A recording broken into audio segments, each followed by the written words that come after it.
ഇതിന് ഞാൻ ആന്റിബയോട്ടിക് തരത്തില്ല. അപ്പൊ എടുത്ത വൈകിയ പേഷ്യന്റ് അപ്പൊ പിന്നെ എന്തുവാ ഫീസ് വാങ്ങാൻ ഇവിടെ ഇരിക്കുവാണ്? ഈ കഴിഞ്ഞ ദിവസം എന്റെ OP-യില് ഒരു പേഷ്യന്റ് വന്നിരുന്നു. കയ്യിലൊരു ഓൾറെഡി ചെയ്ത ബ്ലഡ് ടെസ്റ്റും യൂറിൻ ടെസ്റ്റും ചെയ്ത റിപ്പോർട്ട്സ് ഉണ്ട്. അപ്പോൾ അതെന്റെ നേരെ വെച്ചിട്ട് എന്നോട് പറഞ്ഞു, എനിക്ക് യൂറിനിൽ ഇൻഫെക്ഷൻ ഉണ്ടോ, എന്തെങ്കിലും ബുദ്ധിമുട്ടുണ്ടോ, ഇതെന്താ ചെയ്ത് നോക്കാൻ കാര്യം? ഇല്ല, ഞാൻ ഇടയ്ക്കിടയ്ക്ക് ഇങ്ങനെ ചെക്ക് ചെയ്ത് നോക്കാറുണ്ട്. അപ്പോഴൊക്കെ എനിക്ക് യൂറിനില് പസൽസും ബാക്ടീരിയ ഒക്കെ കാണാറുണ്ട്. എനിക്കപ്പോൾ നോർഫ്ലോക്സ് എഴുതി തരണം. സ്ട്രോങ് ആയ ആന്റിബയോട്ടിക് എന്താ നിങ്ങൾക്ക് കഴിക്കേണ്ട ആവശ്യം? ഞാൻ ചോദിച്ചു, നിങ്ങൾക്ക് എന്തെങ്കിലും ബുദ്ധിമുട്ടുണ്ടോ, നിങ്ങൾക്ക് പനിയുണ്ടോ, മൂത്രക്കടച്ചിലുണ്ടോ, അല്ലെങ്കിൽ അത് സംബന്ധമായിട്ട് എന്തെങ്കിലും ബുദ്ധിമുട്ടുണ്ടോ? ഇങ്ങനെയുള്ള ഒരു പ്രശ്നവും പേഷ്യന്റിനില്ല. ഇങ്ങനെയുള്ള കണ്ടീഷനെ പറയുന്നതാണ് എസിംപ്റ്റമാറ്റിക് ബാക്ടീരിയൂറിയ. എന്താണ് എസിംപ്റ്റമാറ്റിക് ബാക്ടീരിയൂറിയ? നമ്മൾ പലതവണ ഇതുപോലെ യൂറിൻ ചെക്ക് ചെയ്ത് നോക്കുമ്പോൾ യൂറിനില് ബാക്ടീരിയന്റെ പ്രസൻസ് ഉണ്ടാവുക, അല്ലെങ്കിൽ പഴുപ്പ് കാണുക, എന്നാൽ രോഗികൾക്ക് ഒരു ലക്ഷണവും കാണാറില്ല. എപ്പോഴാണ് ആന്റിബയോട്ടിക് കഴിക്കേണ്ട ആവശ്യം? നിങ്ങൾക്ക് ഈ മൂത്രപ്പഴുപ്പിനോടൊപ്പം തന്നെ കനത്ത പനിയുണ്ട്, വിറയലുണ്ട്, അടിവയറ് വേദന വരുന്നു, നടുവേദന വരും, അല്ലെങ്കിൽ മൂത്രം ഒഴിക്കാൻ ഇടയ്ക്കിടയ്ക്ക് മൂത്രം ഒഴിക്കാനുള്ള ടെൻഡൻസി കൂടുക, ഫ്രീക്വൻസി കൂടുക, ബേണിംഗ് മെക്ചറേഷൻ, അതായത് മൂത്രക്കടച്ചിലുണ്ടാകുക, ഇങ്ങനെയുള്ള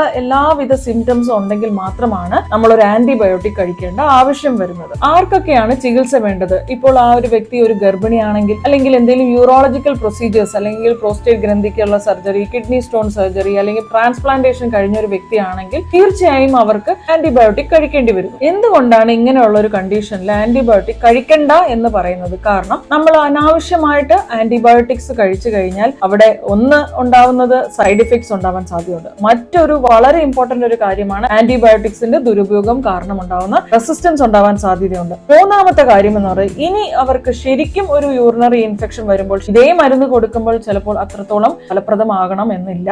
പലപ്പോഴും രോഗിയുടെ ലാബ് റിപ്പോർട്ട്സ് അനുസരിച്ചല്ല രോഗിയുടെ ചികിത്സ തീരുമാനിക്കുന്നത്. സിംറ്റംസും സയൻസും അവരുടെ സാഹചര്യവും അനുസരിച്ചാണ് പല ട്രീറ്റ്മെന്റും തീരുമാനിക്കുന്നത്. ഇങ്ങനെ ആന്റിബയോട്ടിക്സ് ദുരുപയോഗം ചെയ്യുന്നവർ നിങ്ങളുടെ കൂട്ടത്തിൽ ഉണ്ടെങ്കിൽ ഒരു മെസ്സേജ് മാക്സിമം അവരിലേക്ക് എത്തിക്കുക. Stay healthy, stay happy.